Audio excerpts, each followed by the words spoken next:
Good morning. Tara, basa na tayo nating libro guys. Magandang balita, Biblia. Today is 15 November 2024. Nandito na tayo sa aklat ng Lucas, chapter 24, ang muling pagkabuhay ni Jesus. Pakisabayan ako ng basa ng pari-pariho tayo dito matuto sa salita ng Diyos at sa history na rin ni Jesus. Lucas, chapter 24, verse 1. Pasensya na, nagmamadali lang. Naubos kasi oras ko. Madilim-dilim pa ng unang araw ng Sanlinggo. Yung yung umpisa. Lucas chapter 24 verse 1. Madilim-dilim pa ng unang araw ng Sanlinggo. Ang mga babae ay nagbalik sa libingan, dala ang mga pabangong inihanda nila. Verse 2, nang dumating sila doon, nakita nilang naigulong na ang batong nakatikip sa libingan.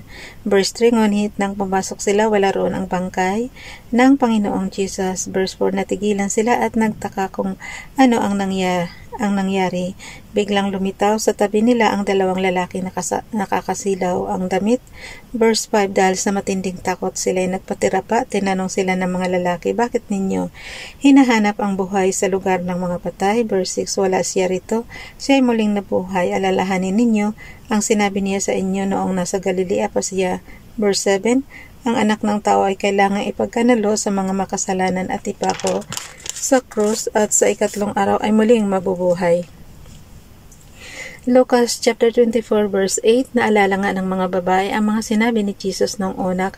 Verse 9, kaya't umuwi sila at isinalaysay nila sa 11 at sa iba pang nilang kasamahan ang buong pangyayari. Verse 10, ang mga babaeng ito'y sina Maria Magdalena, Juana at Maria na ina ni Santiago.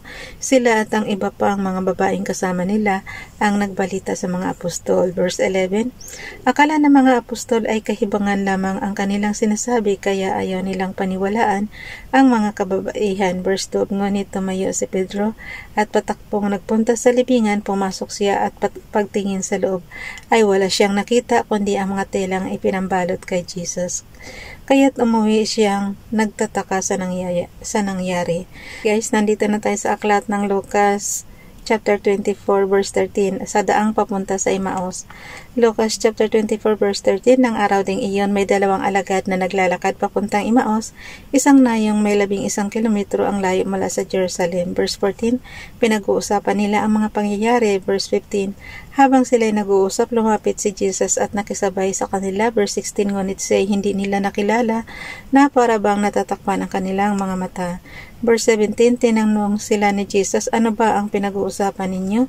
Tumigil silang nalulumbay at verse 18, sinabi ni Cleopas, ikaw lamang yata ang dayuhan sa Jerusalem na hindi nakakaalam sa mga pangyayaring katatapos lamang maganap doon. Verse 19, anong pangyayari? Tanong niya. Sumagot sila, tungkol kay Jesus na taga Nazareth, isang propetang makapangyarihan sa salita at gawa, maging sa harap ng Diyos at ng mga tao. Verse 20, isinakdal siya ng aming mga punong pari at mga pinuno ng bayan upang mahatulang mamatay at siya ay ipinako sa krus. Verse 21, siya pa naman ang inaasahan naming magpapalaya sa Israel. Hindi lamang iyan, ikatlong araw na ngayon mula nang mangyari ito. Verse 22, nabigla kami sa ibinalita ng ilan sa mga babaeng kasamahan namin. Maagang maaga raw silang nagpunta sa libingan. Verse 23, at hindi nila natagpuan ang kanyang bangkay. Nagbalik sila at ang sabi, nakakita raw sila ng isang pangitain, ang anghel na nagsabing, si Jesus ay buhay. Verse 24, pumunta rin sa libingan ang ilan sa mga kasamahan namin at ganoon nga ang natagpuan nila, ngunit hindi nila nakita si Jesus. Verse 25, sinabi sa kanila ni Jesus, hindi ba kayo makaunawa? Bakit hindi kayo makapaniwala sa lahat ng sinasabi ng mga propeta? Verse 26, hindi ba't kailangan ang Kristo ay magtiis ng lahat ng ito bago niya makamtan ang kanyang marangal na katayuan? Verse 27, at patuloy na ipinaliwanag sa kanila ni Jesus ang lahat ng sinasabi sa kasulatan tungkol sa kanyang sarili, simula sa mga aklat ni Moises hanggang sa mga sinulat ng mga propeta. Okay guys, nandito na tayo sa aklat ng Lucas chapter 24 verse 28. Malapit na sila sa nayong kanilang pupuntahan at si Jesus ay parang magpapatuloy pa sa paglakad. Verse 29, ngunit sila'y pinigil nila, tumuloy ka muna rito sa amin, malapit na ang gabi, dumidilim na. Sabi nila, kahit sumama nga siya sa kanila. Verse 30, nang siya kasalo na nila. Verse 30 guys. Nang siya kasalo na nila sa pagkain, dumampot siya ng tinapay at nagpasalamat sa Diyos. Pagkatapos pinagpira-piraso iyon at ibinigay sa kanila. Verse 31, noon nabuksan ang kanilang mga mata at nakilala nila si Jesus, subalit siya biglang nawala sa kanilang paningin. Verse 32, nasabi nila sa isa't isa, kaya pala nag-uumapaw ang ating pakiramdam habang tayo kinakausap niya sa daan at ipinapaliwanag ang mga kasulatan. Verse 33, agad silang tumayo at nagbalik sa Jerusalem, naratnan nilang nagkakatipon doon ang 11 at ang iba pang kasamahan nila. Verse 34, sinabi ng mga ito sa dalawa, totoo nga palang muling nabuhay ang Panginoon, nagpakita siya kay Simon. Verse 35, at isinalaysay naman ng dalawa ang nangyari sa daan at kung paano nila nakilala si Jesus nang paghati-hatiin nito ang tinapay. Nagpakita si Jesus sa kanyang mga alagad.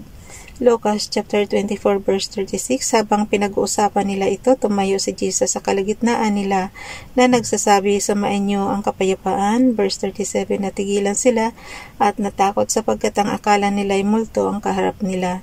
Verse 38, kaya't sinabi ni Jesus, bakit kayo natitigilan? Bakit kayo nag-aalinlangan? Verse 39, tingnan ninyo ang aking mga kamay at mga paa. Ako nga ito, hawakan ninyo ako at pagmasdan. Ang multo ay walang laman at buto, ngunit ako'y mayroon tulad ng nakikita ninyo. Verse 40, habang sinasabi niya ito, ipinapakita niya sa kanila ang kanyang mga kamay at mga paa. Verse 41, parang hindi pa rin sila makapaniwala sa laki ng galak at pagkamangha, kaya tinanong sila ni Jesus, may pagkain ba kayo riyan? Verse 42, siya ay binigyan nila ng isang hiwa ng isdang inihaw. Verse 43, kinuha niya ito at kinain sa harap nila.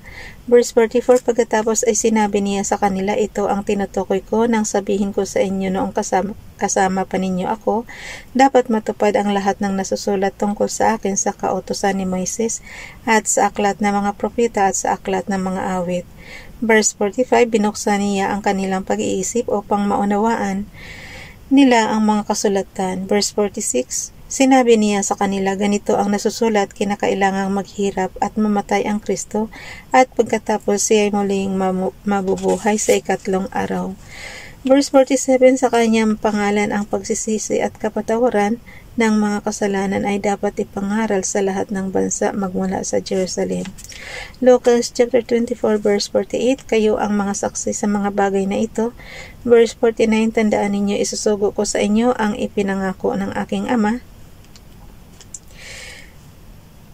Ang ipinangako ng aking ama, kaya't huwag kayong aalis sa Jerusalem hanggat hindi kayo napagkakalooban ng kapangyarihan mula sa langit. Ang pag-aakyat ni Jesus sa langit. Lucas chapter 24 verse 50. Pagkatapos ng mga ito, sila isinama ni Jesus sa labas ng lungsod. Pagdating sa Betanya, itinaas niya ang kanyang mga kamay at sila ay binasbasan.